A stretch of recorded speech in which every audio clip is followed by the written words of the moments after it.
So we are right outside the Maritime Aquarium in Norwalk, Connecticut.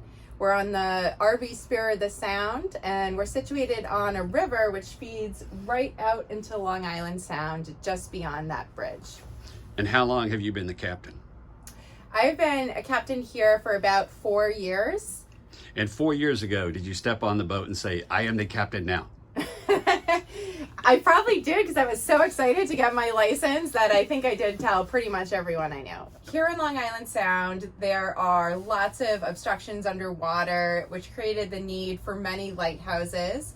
Just east of us here in Norwalk is a lighthouse in Black Rock Harbor known as Penfield Light.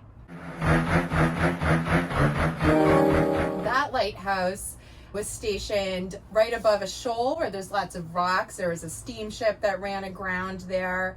And so it created the need for the lighthouse. And there was a keeper, Keeper Jordan, who was one of the early lightkeepers there. And he had a holiday off. So he was rowing to shore, and a big storm whipped up all of a sudden in the sound, and his boat capsized. And he was hanging on, clinging on the boat, trying to signal to his fellow lightkeepers still inside. But by the time the guy got there, the weather was so fierce that Jordan perished. The other keeper stayed on. A couple weeks later, he all of a sudden saw they was described as a gray phosphorescent figure come into the door.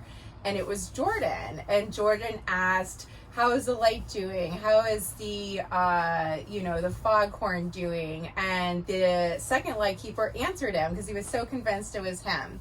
And then a couple weeks later, there was another storm, and all of a sudden the log book that they kept flipped to the page that was the night of Jordan's death.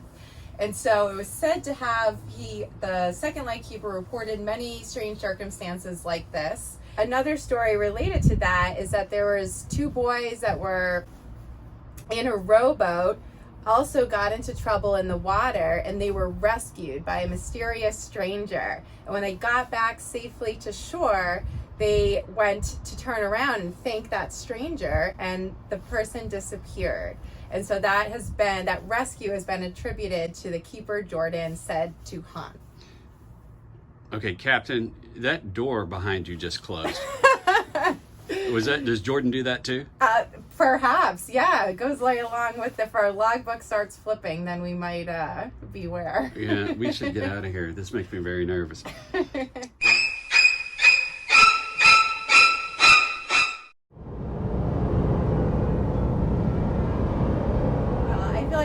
I had to start writing, I guess, in high school for sports, which was more like torture, but then I ended up enjoying writing on my own a little bit.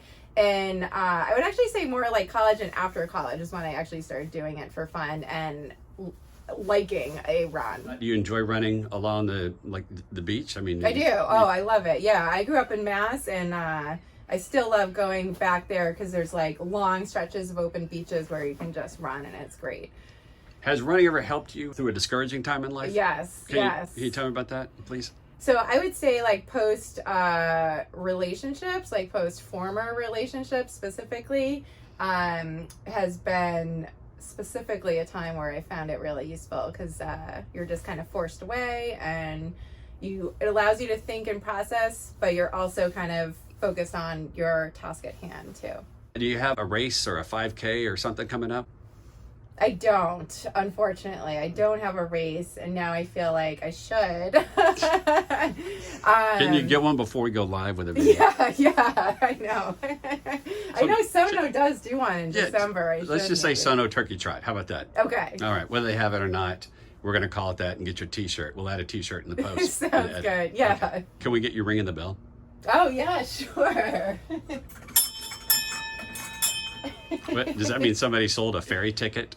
Well, I know. This would be, it actually would be like there is a fire, like we need to get off. Oh, yeah. We probably shouldn't have done that. Oh, here comes the fire department right now. Yeah. That's my bad, fellas. Okay.